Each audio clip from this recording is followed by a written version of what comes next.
যারা বাংলাদেশে থেকে কোরিয়ান ভাষা শিখেছেন অথবা ইপিএস, টফিক অথবা পড়াশোনার জন্য কোরিয়াতে ছিলেন, কোরিয়ান ভাষায় চমৎকার বলতে পারেন, তাদের জন্য একটি বিশেষ ঘোষণা রয়েছে।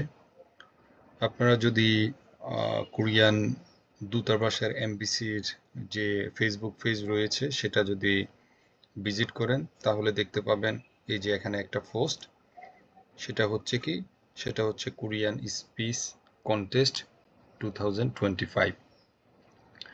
আজকে হচ্ছে আমরা এই কোরিয়ান স্পিচ কন্টেস্ট যেটা রয়েছে সেটা নিয়ে হচ্ছে কথা বলবো।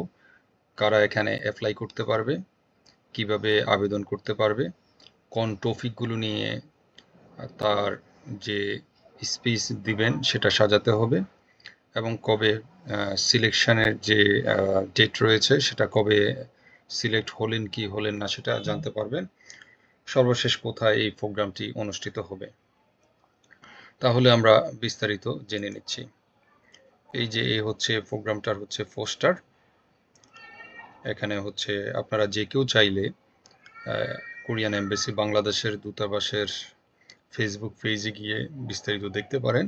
তারপরে আমি জিনিসটা আপনাদের জন্য বিস্তারিত বলছি। কারা আবেদন করতে পারবেন? যে কোনো বাংলাদেশি নাগরিক যারা কোরিয়ান ভাষায় কথা বলার আগ্রহ রয়েছে। দেখুন এখানে কিন্তু হচ্ছে কোনো এজ লিমিট দেওয়া হয়নি, অথবা কারা হচ্ছে কোরিয়াতে ছিলেন নাকি ছিলেন না এরকম কোনো জিনিসও নাই। মূল কথা হচ্ছে যে কোনো বাংলাদেশি নাগরিক যিনি কোরিয়ান ভাষায় কথা বলতে পারেন তিনি আবেদন করতে পারবেন। তাহলে কিভাবে আবেদন করতে পারবেন?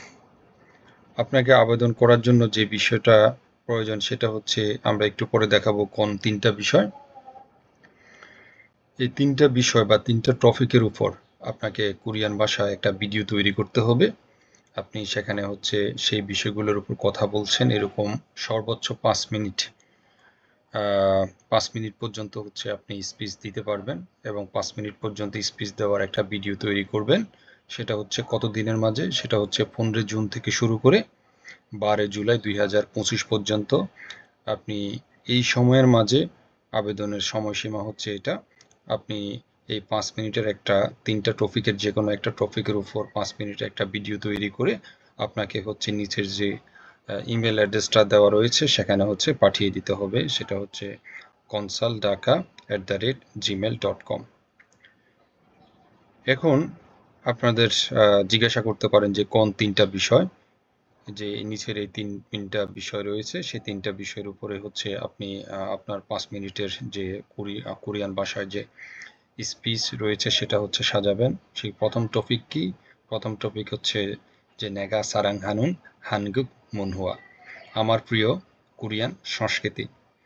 দ্বিতীয় যে টপিকটা রয়েছে সেটা হচ্ছে নেগা হানগু করুল খুংবু হানুন ইউ, যে আমি কেন কোরিয়ান ভাষা শিখছি বা আমার কোরিয়ান ভাষা শেখার কারণসমূহ বা কারণ।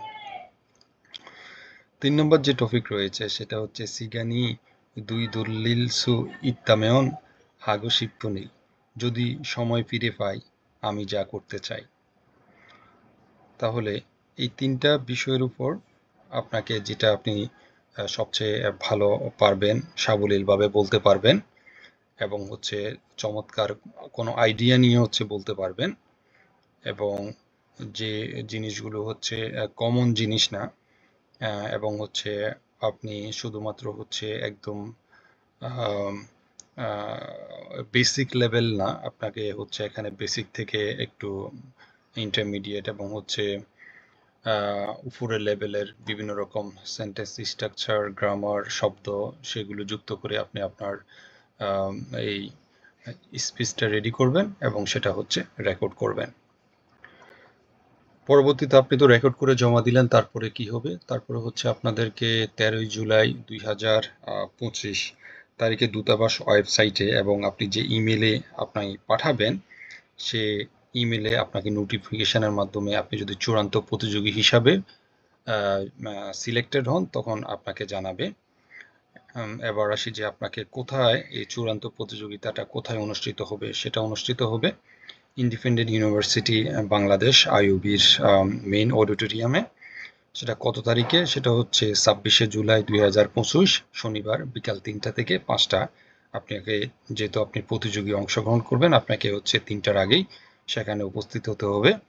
আমরা আগের বারও দেখেছি যে এই স্পিচ কন্টেস্ট যেটা রয়েছে সেটাতে হচ্ছে খুবই দামি এবং খুবই আকর্ষণীয় পুরস্কার দেওয়া হয়। একজন হচ্ছেন চ্যাম্পিয়ন, 2জন হচ্ছে রানার আপ, আর অন্য যারা প্রতিযোগী রয়েছেন প্রত্যেককেই আমরা আগেও দেখেছি বিশেষ পুরস্কার দেওয়া হয়। এখন প্রশ্ন হচ্ছে কেন এই প্রতিযোগিতায় অংশ নেবেন? দেখুন, এটা হচ্ছে বলা যায় বাংলাদেশের কোরিয়ান যে স্পিচ কন্টেস্ট রয়েছে সেটা সবচেয়ে বড় অনুষ্ঠান। সেটা প্রতি বছর হয়ে আসছে। সেখানে কোরিয়ান দূতাবাস আয়োজন করে। এবার কোরিয়ান দূতাবাস কিং সেজুং ইনস্টিটিউট ঢাকা 2 এর সহযোগিতায় আইইউবিতে সেটা আয়োজন করছে।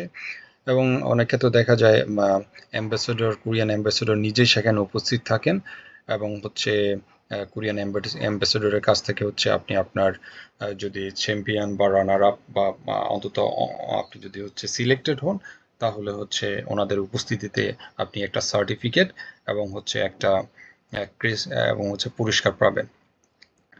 এখন আপনারা চাচ্ছেন যে কোরিয়াতে পড়াশোনা বা অন্যান্য কিছু করার জন্য। সো এই ক্ষেত্রে যদি আপনার এরকম একটা সার্টিফিকেট আপনার আবেদনের সাথে সংযুক্ত থাকে, আমি মনে করি নিঃসন্দেহে এটা আপনাকে ভিসা, বিশেষ করে হচ্ছে ঢাকা দূতাবাসের যে যারা ভিসা প্রদান করেন তারা যদি দেখেন যে ও আচ্ছা, আপনার এই ধরনের ল্যাঙ্গুয়েজ স্কিল, আপনি আম, কোরিয়ান দূতাবাস আয়োজিত একটা অনুষ্ঠানে আপনি আপনার দক্ষতা দেখিয়েছেন এবং হচ্ছে আপনি যেকোনো একটা এই 3জনের মাঝে বা অন্তত হচ্ছে যারা প্রতিযোগিতায় অংশগ্রহণ করেছে তাদের মাঝে একজন, এটা নিশ্চিত আপনার এইসব ভিসা পাওয়ার ক্ষেত্রে একটা পজিটিভ ইমপ্যাক্ট ফেলতে পারে বলে আমি মনে করছি।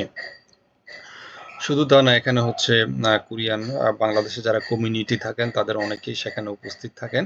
সো এই ক্ষেত্রে কারো যদি কোরিয়ান ভাষা দক্ষতা প্রকাশ করেন, এটা অন্যরাও দেখতে পারেন এবং আমি মনে করি এটা হচ্ছে আপনাদের জন্য অন্য কোনো সুযোগও সৃষ্টি করে দিতে পারে। তাহলে হচ্ছে আর দেরি করবেন না, আর দেরি না করে হচ্ছে আজই আপনি আপনার টপিক নিয়ে হচ্ছে সাজাতে শুরু করেন এবং হচ্ছে যে সময়সীমা রয়েছে এই সময়সীমার মধ্যেই অবশ্যই আপনি এই যে ইমেল অ্যাড্রেস রয়েছে ইমেল অ্যাড্রেসে পাঠিয়ে দিবেন।